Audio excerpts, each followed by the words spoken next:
안녕하셨습니까. 촉근이론과 화엄사상 10번째 시간입니다. 자, 우리는 제1부 과학대 철학을 오늘 이 시간에 이제 마무리를 짓도록 하고, 다음부터는 제2부 본격적인 이 화엄과 과학의 어울림으로 들어가도록 하겠습니다. 자, 오늘은 우리가 2부에 들어가기 전에 의상의 법성이라는 게 과연 어떤 의미를 갖고 있을까? 의상대사가 부석사에 돌아와서 만든 화엄일성 법궤도는 어떤 의미일까 하는 것을 현대적 눈으로 한번 조망을 해보고 우리는 이 단어로 들어가기 위해서 오늘 이 단원을 준비한 겁니다. 자, 그러면 이 과학자들의, 이 아인슈타인을 비롯한 수많은 과학자들의 우주를 통일시키려는 이 통일장 이론이 무엇인가? 이걸 우리가 먼저 공부해보고, 이 통일장 이론과 우리가 비교하면서 이 의상의 이 법궤도 법성계를 우리가 분석해 본다면 우리는 의상의 법궤도의 이 참 의미를 우리가 알 수 있을 겁니다. 자, 그럼 먼저 우리가 이 통일장 이론, 아인슈타인의 평생의 수건이었던 이 통일장 이론을 우리는 한마디로 정의를 해보면, 자, 우주에는 네 가지 힘이 존재합니다. 이 우주의 네 가지 힘을 하나로 통일하려고 하는 게 통일장 이론이다, 이렇게 말할 수가 있는 겁니다. 자, 왜 우주에 네 가지 힘이 존재하는가? 그 네 가지 힘은 무엇인가? 그리고 그 힘은 하나로 돌아간다면 그 힘은 도대체 무엇인가? 이게 바로 오늘의 최대의 하도입니다. 자, 우리는 우주에 있는 네 가지 힘을 벌써 공부했습니다. 여러분이 뉴턴의 사과, 아인슈타인의 중력에서 벌써 우리는 중력이라는 힘을 공부하고 있었습니다. 자, 뉴턴의 사과는 이렇게 떨어졌었죠. 바로 지구가 잡아당기는 힘을 우리는 중력이다, 이렇게 말하고 있다, 이 말이에요. 그런데 우리 지구 밖을 쳐다보세요, 여러분. 수많은 별들이 있죠. 수많은 별들이 있고 수많은 항성들이 있는데 이런 것도 지구하고 서로 잡아당기는 만유인력이 존재할 거예요. 이런 것들 우리는 통틀어서 중력이라고 말합니다. 그런데 중력은 묘하게도 이렇게 서로 잡아당기는 힘만 존재하지 밀어내는 힘은 현재까지는 없다고 말하고 있어요. 이게 바로 중력이다. 그런데 여러분, 이 우주에 있는 네 가지 힘 중에서 중력은 이상하게도 힘이 가장 약하다는 거죠. 왜 그럴까? 그 이유가 최근에서야 드디어 밝혀졌습니다. 이게 바로 우주의 비밀의 열쇠가 있어요. 저는 이 강좌를 맡으면서 한 가지 서원을 세웠습니다. 그건 우주가 3개로 되어 있다. 욕계와 색계와 무색계로 되어 있는데 이 3개로 되어 있다는 걸 과연 과학적으로 증명할 수 없겠는가? 무지하게 지옥과 천당으로 되어 있다는 이원론적인 이런 각박한 분석을 떠나서 이 천상의 세계도 이렇게 3개로 되어 있고 그게 28천, 33천까지는 안 가더라도 최소한 3개로 되어 있다는 것만은 과학적으로 증명할 수 있지 않겠는가? 이번 강좌 이걸 꼭 한번 증명을 해보고 싶다 하는 게 저의 소원이 있는데 최근 과학자들은 그런 실마리를 보여주고 있다, 이 말이죠. 그래서는 이 강좌에서 분명히 3개가 존재한다는 걸 최대한 저의 과학적 지식으로 설명하려고 하고 있는데 바로 그 첫 단추가 바로 중력이 있다는 겁니다. 그래서 여러분 중력을 유심히 봐야 되고 왜 중력이 우주에 있는 힘이 가장 약한가도 여러분 머릿속에 소중하게 간직하시기 바랍니다. 자, 그 다음에 우리가 하늘에 이렇게 구름이 있고 비가 내리면 번개가 치죠. 이런 거 우리가 전기라고 그러잖아요. 우리 전기는 이렇게 플러스 마이너스가 있고 플러스 마이너스 잡아당기고 플러스는 서로 밀어낸다는 거 우리가 공부했었죠. 이런 걸 우리가 전기력이라고 합니다. 근데 여러분 지구가 하나의 자석이라는 거 알고 있습니까? 지구가 하나 거대한 자석이에요. 지구의 북쪽은 자서로 말하면 S극이고 이게 N극이란 말이에요. 그러면 자기력선 N에서 나와서 S로 들어간다, 이런 거 우리 배웠잖아요, 중학교 때. 그죠? 그래서 이런 걸 우리가 자기력이라고 하고 이런 건 전기력이라고 하는데 자석도 N과 S가 존재하고 전기도 플러스 마이너스 이렇게 두 개씩 존재하죠. 비슷하잖아요.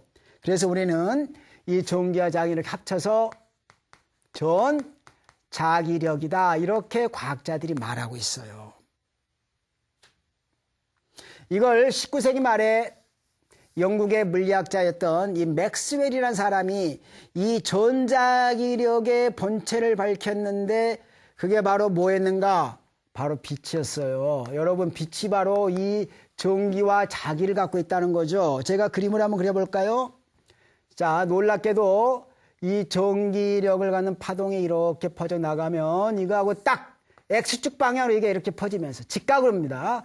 직각으로 퍼지면서 양면으로 퍼져나가는 이 모습이 바로 빛이라는 것을 19세기 말에 맥스웰이 밝혔다 이 말이죠. 빛이 뭐냐? 그러면 여러분은 전자기파다 이렇게 이제 대답하세요.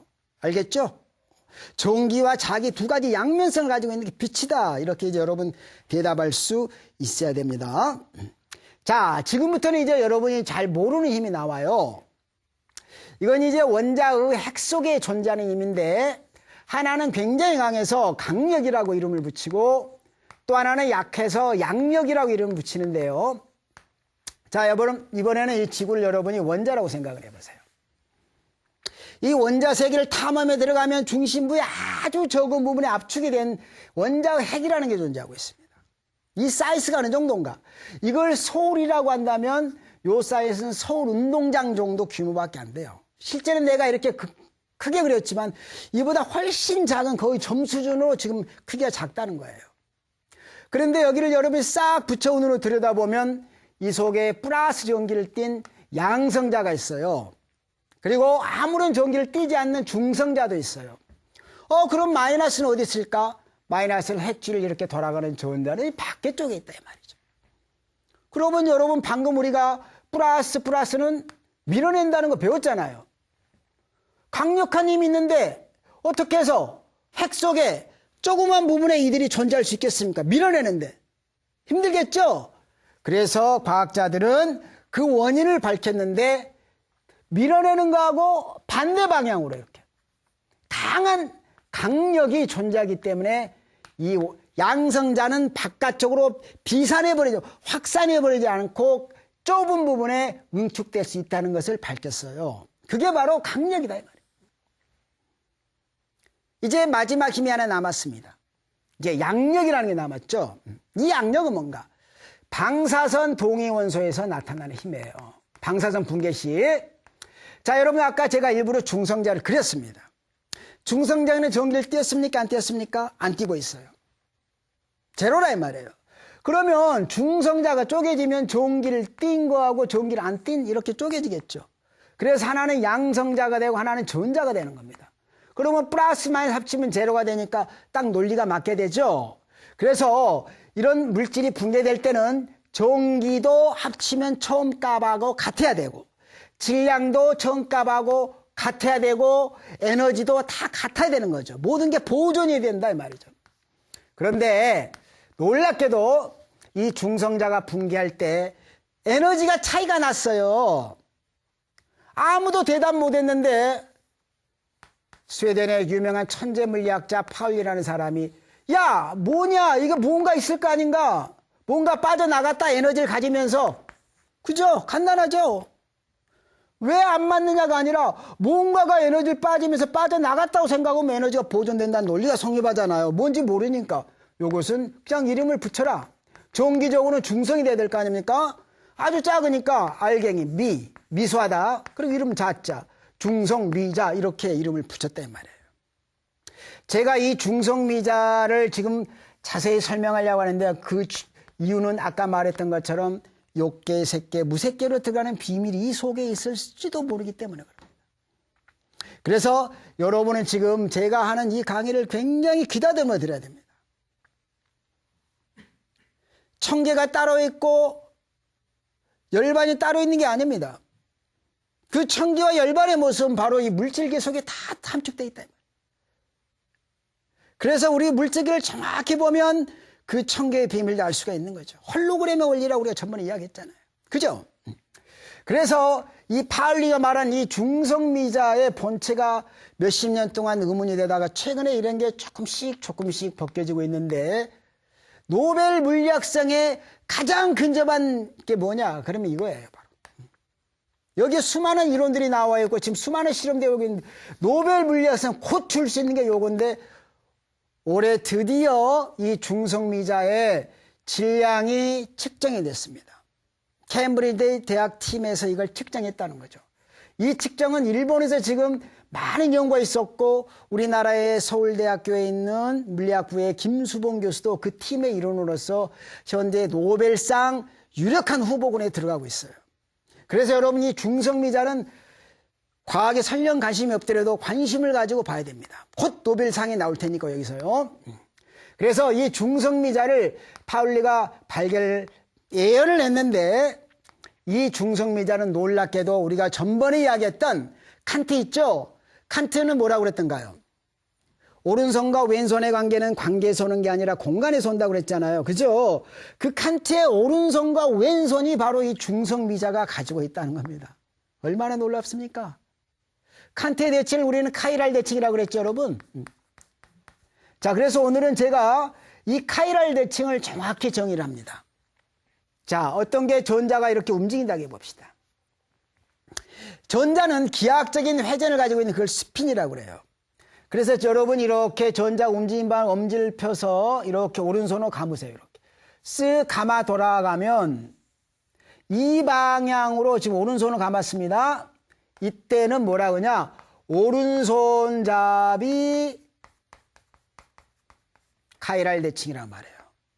그런데 이렇게 움직일 때 여러분이 왼손이죠. 왼손으로 감으면 이거랑 이렇게 반대가 되겠죠. 이렇게 반대로 감아 돌아가면 왼손잡이 카이랄 대칭이라고 이렇게 말하고 있습니다. 그런데 놀랍게도 자연에는 뭐만 있을까요? 왼손잡이만 있지 오른손잡이는 존재하지 않습니다. 전번에 우리가 단백질 아미노산이 왼손잡이만 있지 오른손잡이 없다고 그랬죠. 그게 바로 이 중성미자 세계도 그대로 성립한다. 그 소립자 세계도 생명체를 이루는 이 아미노산 세계가 비슷하게 왼손잡이밖에 없는 존재하지 않는데 그 이유를 아직도 현대물리학은 모르고 있다 이 말이죠. 이 이유가 밝혀지면 어떤 것도 제치고 노벨상에 그대로 수상이 될 겁니다. 그래서 현대과학의 모든 초점이 바로 이 중성미자의 현재 입자물리학에서는 담겨 있다는 게 여러분이 꼭 아실 필요가 있고 요게 바로 욕계, 색계, 무색계로 되는 비밀을 푸는 열쇠가 아니겠는가 하는 게 제가 이 강좌의 목적 이걸 이 단원에서 꼭 한번 이야기를 하고자 한다 이 말이죠.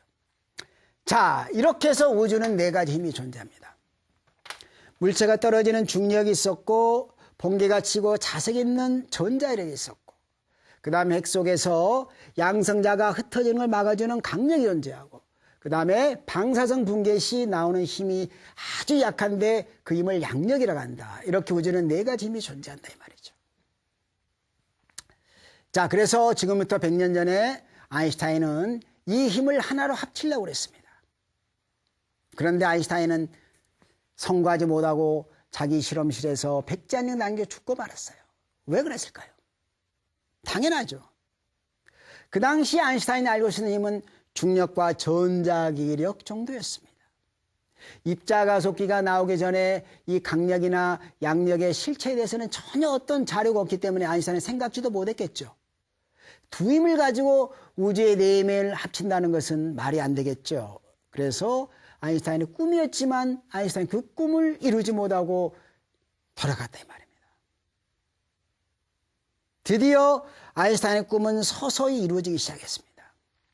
1960년대 미국의 글래시오라는 물리학자가 있었고 파키스탄의 유명한 살람이라는 학자가 있었고 그 뒤를 이어서 미국의 와인버그가 등장합니다. 자, 이 사람들은 어떻게 했는가? 자, 여기 보면 여러분 양력이라는 힘이 있죠. 그리고 여기 전자기력이라는 힘이 있는데 이 전자기력과 이 양력이라는 힘을 드디어 합치는데 성공한다 이 말이죠. 어떻게 합쳤을까? 원리는 간단합니다. 자, 제가 여러분 그림 하나 준비했는데 자, 그림 한번 보시면서 설명을 드리기로 하겠습니다.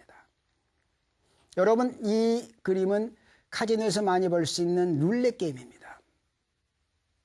주사위를 던지면 그 판을 뺑뺑뺑 돌아가다가 어느 순간에 한 점에 떨어지게 되죠.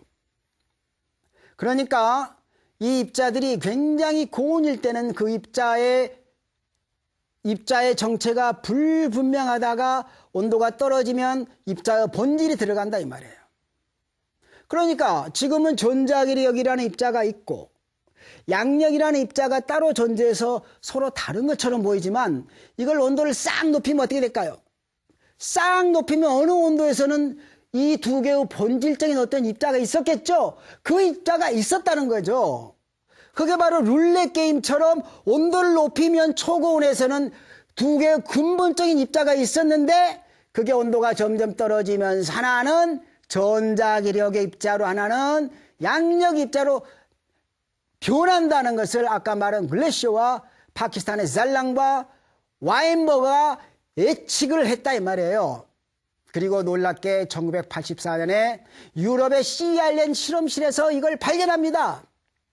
그게 바로 그 유명한 W 입자라는 건데 W 플러스 마이너스가 있었고 이쪽 Z 입자라는 묘한 입자들이 발견되면서 이 사람들이 이야기했던 이 이론은 실제로 증명이 되고 바로 1980년대 70년대 입자 물리학은 전성기를 맞게 됩니다.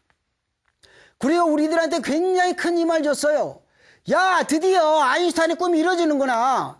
드디어 통일장이 곧 완성될 듯이 세계 매스컴에서 난 매일매일 몰아치고 거기에 있는 입자 물리학에 전념했던 대학생들도 야, 이제 우리 밭들 떨어지겠네. 머지않아서. 왜냐하면 통일장이 곧 나와버리니까 할 일이 없어지겠죠. 그런 시대가 있었는데 우울하게도 그렇게 되지 않았습니다. 자, 양력과 전자기력을 합쳤던 글래시어는 미국에 지금 하버드 대학에 있는데 이 강력마저 합치려는 이론을 냅니다. 전자기력, 양력, 강력을 합쳐라. 그 이론이 구트라는 이론입니다. Great United Theory, 그래서 구트라는 이론인데 자, 이 이론을 내면서 노벨상의 후광에 따라서 이 세 힘도 드디어 더 높은 온도로 합쳐진다는 놀라운 이론을 제시했어요. 그래서 세계는 또다시 흥분하고 말았습니다. 많은 물리학자들이 그 구트의 이론에 나오는 입자를 실험실에 발견을 학수고대로 했었죠. 그런데 그렇지가 못했습니다.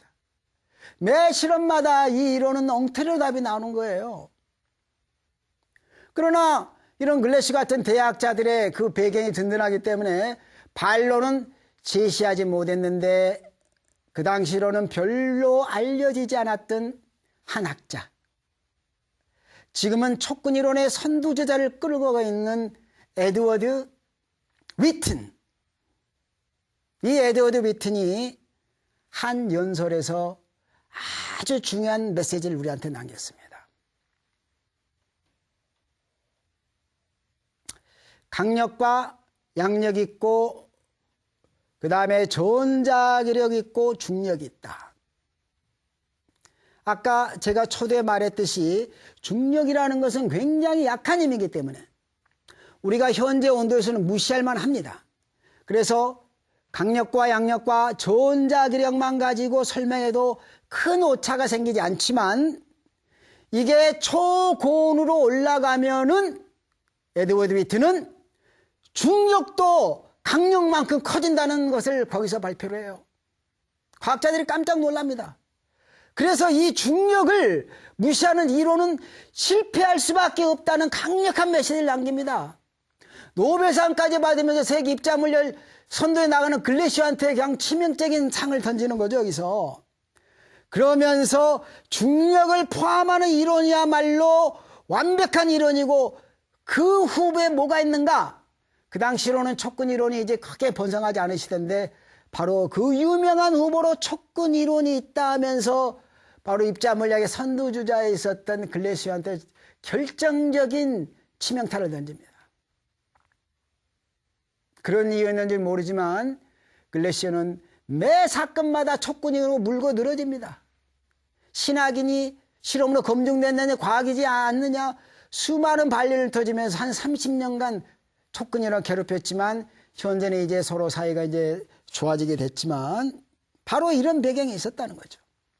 그래서 현재 우리가 분명히 성공한 것은 실험적으로 분명히 성공한 것은 전자기력과 양력만 성공했어요. 강력까지도 성공하지는 못했다 이 말이죠.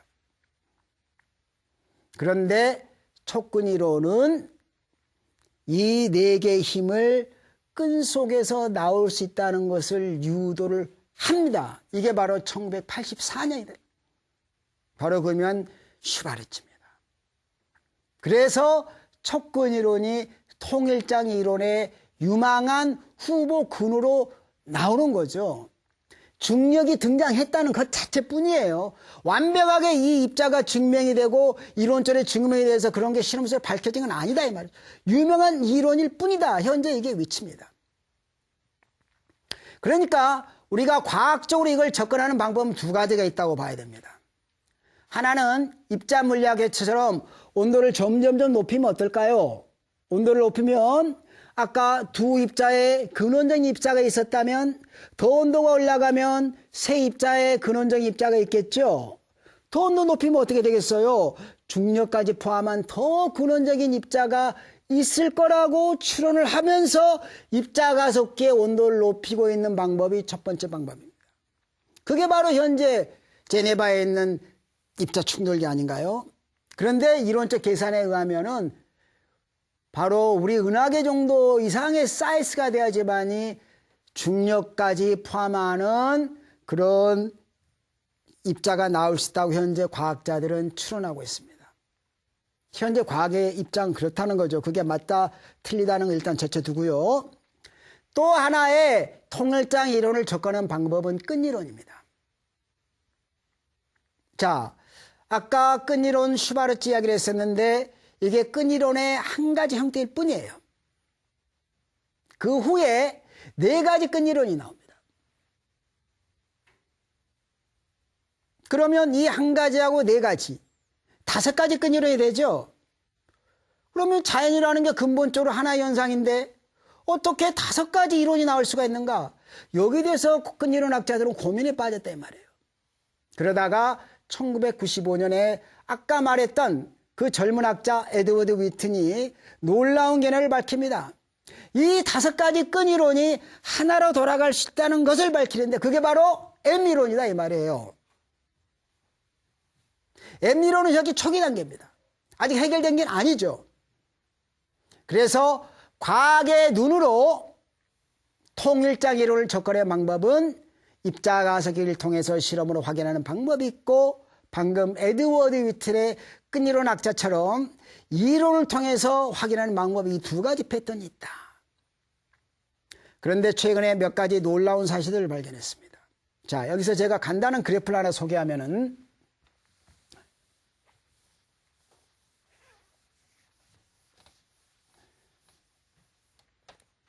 자, 온도를 높이면서 이쪽이 온도라 가죠. 세 개의 입자 형태를 조사해 보면은 강력, 양력, 이제 이런 힘들입니다. 요게 이렇게 딱 만나게 된다 이 말이에요. 바로 이 온도가 아까 구트에서 말한 세 개의 입자가 하나로 모이는 점입니다. 그래서 실제로 실험실에서 조사를 해보면 이 패턴이 여기까지는 정확히 안 되지만 현재 변화되는 예상도를 쭉 그려보면 이렇게 만나게 된다는 것을까지는 현재 실험에서 확인할 수 있다 이 말이죠. 근데 나중에 보니까 여기를 잘 보니까 이 끄트리가 이렇게 정확히 만나는 게 이렇게 벌어지고 있었어요. 그런데 여러분 놀라지 마세요.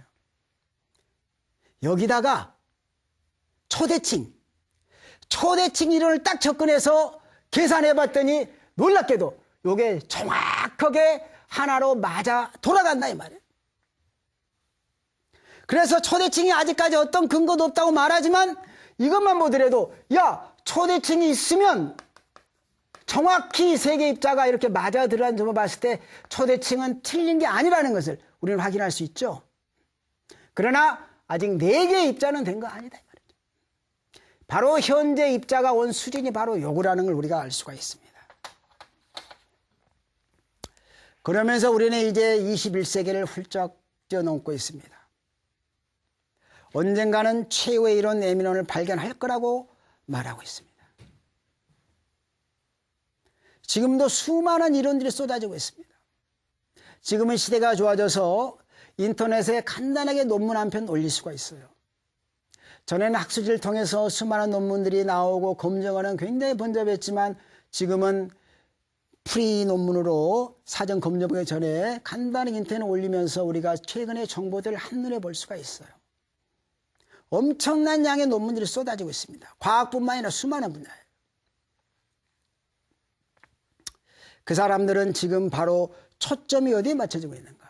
바로 M이론을, 최후의 이론을, 통일장 이론을 찾는데 모든 초점이 맞춰지고 있다. 물리학 분야에서는요. 자, 그런데 우리는 이걸 이제 시야를 확 바꿔가지고 화엄의 눈으로 한번 살펴보자 이 말이죠. 자, 기존의 입자 물리학이 아래에서 하나씩 올라갔다면 촉근 이론은 위에서 바라보는 수준입니다. 그러나 화엄은 더 높은 단계에서 바라보고 있어요.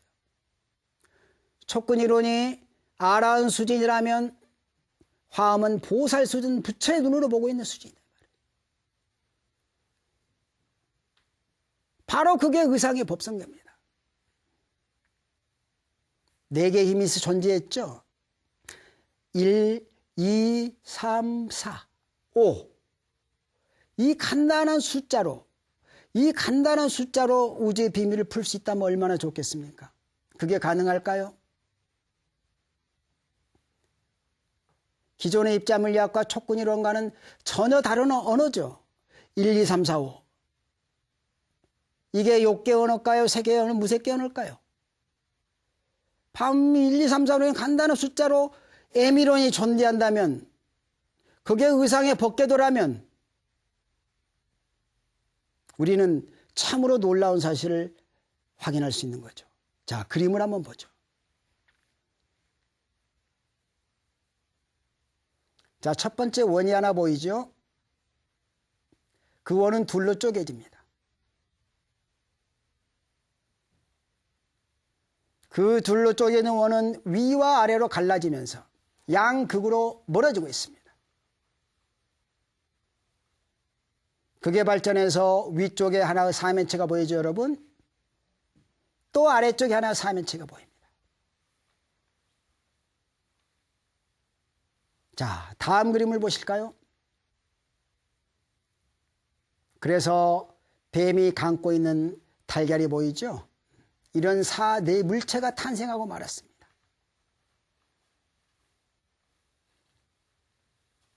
여러분, 요걸 여러분이 1, 2, 3, 4, 5로 한번 지금부터 표현을 한번 해볼게요. 하나에서 둘이 갈라집니다. 둘은 셋으로 발전합니다. 셋은 넷을 통해서 완성하고 넷은 다섯을 통해서 하나의 순환의 고리를 형성하게 됩니다. 자, 하나의 원이 있었습니다. 이 속에 두 개 이렇게 분화된 모습으로 이렇게 나뉘어졌었죠.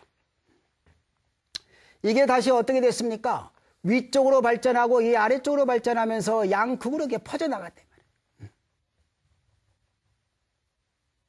바로 이건 하나에서 둘로 갈라진 모습입니다.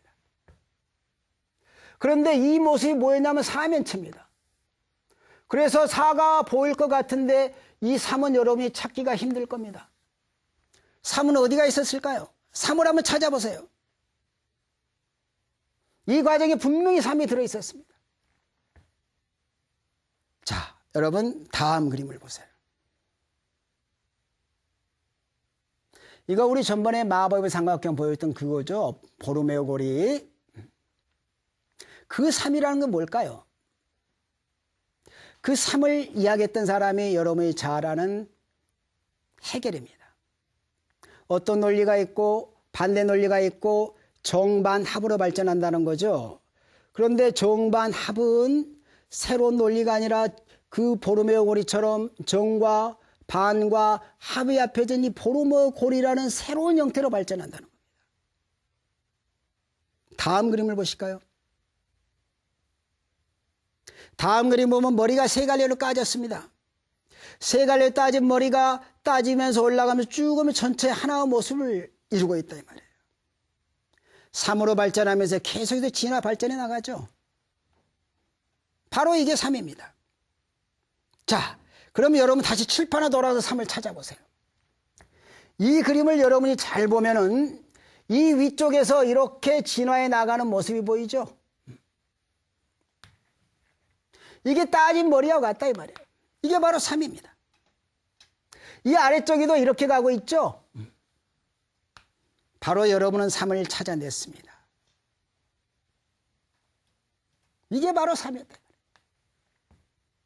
그런데 잘 보면 이 3이 확장해서 이 위하고 아래가 만나서 이렇게 사면체 두 개가 합쳐집니다.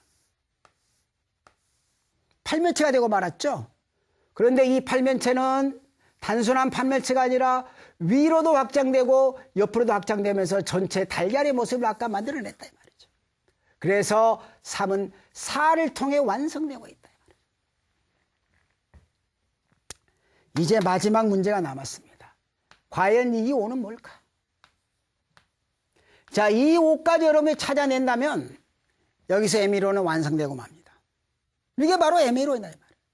5는 어디에 숨어 있었을까요? 여러분 의상의 법성계 속에서 법계도에서 이 5를 찾아낼 수 있겠습니까? 자, 지금부터 우리는 5를 찾아갑니다. 자, 그림 한번 보시죠.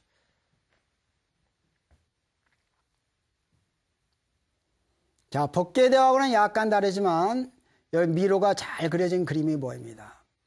여러분 첫 번째 그림을 보시죠. 거기 보면 네모 모양의 이 미로가 있는데 미로를 쭉 따라 돌아가서 안으로 다시 되돌아올 수가 있는 구조예요. 두 번째는 그걸 매끄럽게 그렸죠. 조금 더 발전된 모습입니다. 그리고 이제 아래쪽에 왼쪽에 있는 그림, 이 그림은 원형으로 그렸어요. 자, 원형으로 그렸으니까 아까보다도 순환선을 가지면 더 발전된 모델이 되겠죠. 그런데 여러분 이제 네 번째 그림을 잘 보세요. 네 번째는 사각형 아닙니까? 이 사각형이 원형보다 더 발전된 모델일까요? 자, 원형보다 발전된 모델이라면 그 이유는 뭐겠습니까? 자, 여러분 볼까요? 자, 여러분이 그 그림을 잘 보면은 마치 이게 피라미드처럼 올라가고 있어요. 네 개의 사각형이 이렇게 있으면 이게 피라미드 모습을 하고 있다 이 말이죠. 그러니까 한 차원이 위로 증가한 겁니다. 피라미드. 자, 다음 그림을 보시죠. 바로 이 그림입니다. 자, 우리가 이 그림을 2차원 평면에서 보면 단순히 돌아가는 이런 모습이었지만 한 차원을 높여서 보니까 어떻습니까? 위로 솟구치는 방에 하나가 더 있었죠? 우리는 현재 3차원에 살고 있어요. 만약에 더 한 차원이 이런 법계들을 통해서 순환을 통해서 진화해 나갔다면 우리 눈에는 안 보이지만 그런 차원이 있을 수 있다는 거예요. 그게 바로 4차원이 될 수 있다 이 말이에요. 우리는 한 차원 더 높이 올라가려고 새처럼 비약하는 순간 우리는 강력한 전류를 맞고 밑으로 다 떨어져 버립니다. 우리는 4차원을 생각이 참으로 힘듭니다. 이건 단순한 공간이 아니라 우리의 깨달음의 의식하고 관계되는지 모릅니다. 이 그림 속에서 여러분은 바로 한 차원이 숨어 있다는 것을 확인했는데 바로 이 작업을 의상은 부석사에 돌아와서 그 부석사의 도움을 통해서 평생을 통해서 이걸 만들려고 노력을 했다 이 말이에요. 여러분이 의상의 법성계는 중국에서 만들었다고 알고 있잖아요. 그러나 법계도는 그렇지가 않아요. 우리나라에 돌아와서 부석사 동문서 고심해서 만들어지는데 자, 이제 여러분 의상의 법계도 속에서 아까 이 그림이 찾지 못했던 5를 한번 찾아보시기 바랍니다. 자, 이 그림입니다. 제가 편의상 미리 그려놨는데 여러분 잘 보시기 바랍니다. 자, 5가 어디가 숨어 있을까요? 자, 이 선을 따라 한번 가보겠습니다. 자, 이렇게 됐어요. 자, 여기서부터 잘 보세요, 여러분. 이렇게 해서 지금 어느 방향으로 감고 있습니까? 시계로 감죠? 여기까지 시계입니다. 여기서는 뭐예요? 반시계예요. 그죠? 그러니까 이게 복잡해도 결국 여기까지는 시계였다가 반시계로 감아 풀어 나오고 있죠. 한 번밖에 없는 겁니다. 시계와 반시계가 딱 한 번이에요. 자, 이쪽도 볼까요? 자, 지금 어떤 방향? 시계 방향입니다. 시계 방향으로 갔다가 여기서 어때요? 반대로 돌아와서 변하지 않고 그대로 반대로 나오죠. 여기도 한 번이에요. 그러면 여기도 보세요. 자, 이렇게 와서 지금 반시계로 감아 돌아가다가 여기서 시계로 바뀌죠. 계속 시계입니다. 이 세 개는 전부 다 딱 한 번 바뀌었어요. 그런데 이제 첫 번째로 다시 돌아가서 여기서 지금 어떻게 됩니까? 여기서 지금 이렇게 지금 어느 방향? 반시계죠. 여기서 이제 시계로 바뀌었습니다. 여기가 무슨 방향? 다시 반시계로 바뀌고 있잖아요. 바로 이 자리와 이 자리에서 두 번밖에 이렇게 나온다 이 말이에요. 바로 이 아랫부분을 여러분이 주목해라 이 말이에요. 여기는 두 번 꼬였다 이 말이에요. 다른 데는 전부 다 한 번인데 이해됐습니까? 왜 두 번일까요? 바로 이게 무슨 자죠? 불자가 있잖아요. 법자가 있고 그죠? 바로 부처님이 계신 자리, 법의 자리다 이 말이죠. 부처 이름이 쪼개지면서 여기서부터 나눠지기 때문에 바로 이 자리가 부처 바로 다루는 바로 자심이 되는 거죠. 그러니까 여기는 불과 자심이 바로 섞여 있는 겁니다. 그래서 두 번이다. 그러면 이 자리는 뭐가 될까요? 비가 됩니다. 그럼 이 자리는 뭐가 될까요? 희가 됩니다. 이 자리는 뭐가 되겠습니까? 사가 됩니다. 바로 의상의 법성계는 부처 이름으로부터 자, 비, 희, 사를 만듭니다. 그래서 사 플러스 1이다. 바로 뭐냐? 오중행이다 이 말이에요. 바로 사가 일로 지난 아까 피라미드 보였던 그 비밀이 속에 담겨져 있죠. 그러나 이것은 아까 말한 것처럼 그림이 떡이 될 수 있어요. 재현할 수 있는 힘을 가지고 있는 건 아니라 이 말이에요. 그러나 이걸 실제로 재현할 수 있는 힘을 의상은 여기다 심어놨습니다. 그림이 떡이 아니라 이 말이죠. 뭔가요? 요게 전부 다 법성계에 730기가 다 실려 있잖아요. 이 한자의 신비 속에서 이거 힘을 가지면서 해인세계를 돌아와서 처음까지 되다르게 된다. 이게 바로 의상의 놀라운 점입니다. 자, 의상은 그렇게 고민해 나가면서 이 법계들을 완성했는데 여러분은 의상의 자, 비, 희, 사 속에서 현대 물리학의 통일장 이론을 찾을 수 있겠습니까?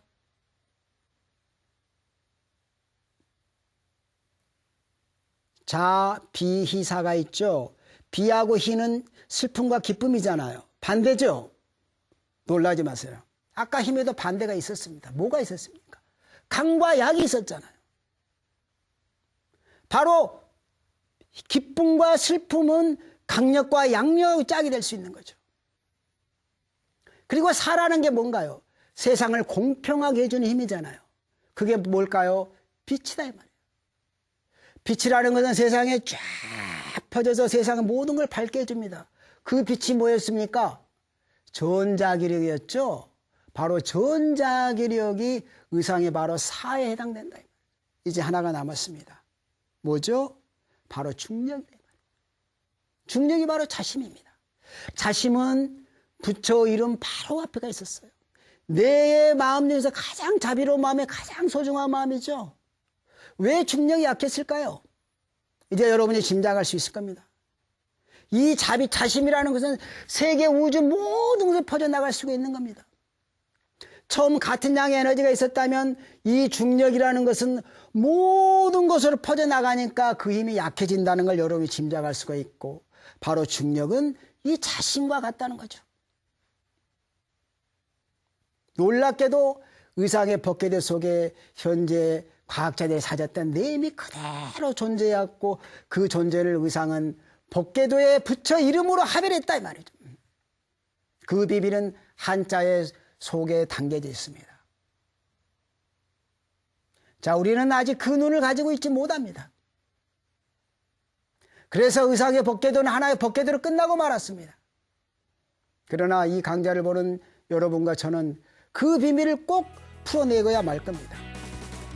이 강좌가 끝날 때쯤에는 그 해답을 찾기를 정말로 간절히 기원하면서 자, 1부를 여기서 마치도록 하겠습니다.